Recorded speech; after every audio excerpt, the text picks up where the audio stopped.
Hello everyone, তো আজ আমরা যাব সাড়ে সরে জল ঢালতে।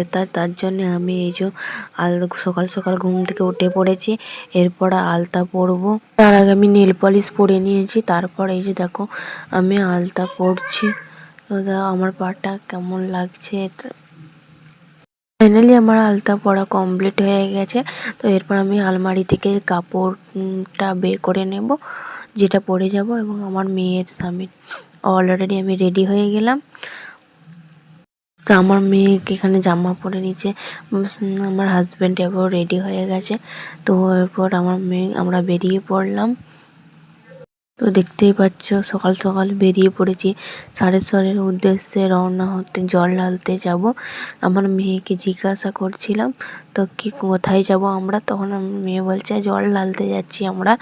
ওর খুব আনন্দ লাগছে। তো জল ভরা কমপ্লিট হয়ে গেল আমাদের। জল ভরে নিয়েছি নদী থেকে। এরপর লাইনে দাঁড়িয়ে আছি। দেখতেই পাচ্ছ কতটা পরিমাণে ভিড়, কতটা লাইন, অনেকটা লম্বা লাইনে এখন দাঁড়িয়ে রয়েছি। আমরা সবাই মিলে এই যে দাঁড়িয়ে রয়েছি, এরকম গল্প করছিলাম। কতটা লম্বা লাইন দেখতে পেয়েছো, কত লোকজন এসছে, প্রচুর লোকজন। আর এই যে শেষমেশ মন্দিরে পৌঁছে গেলাম। তো আমাদের পুজো দেওয়া কমপ্লিট হয়ে গেছে। তোমরা লাইনটা দেখো, এতটা লাইন দিয়ে এসে আমরা জল ঢালা হয়ে গেছে, পুজো দেওয়াও কমপ্লিট হয়ে গেছে। তো টাটা, দেখা হচ্ছে নেক্সট ভিডিওতে।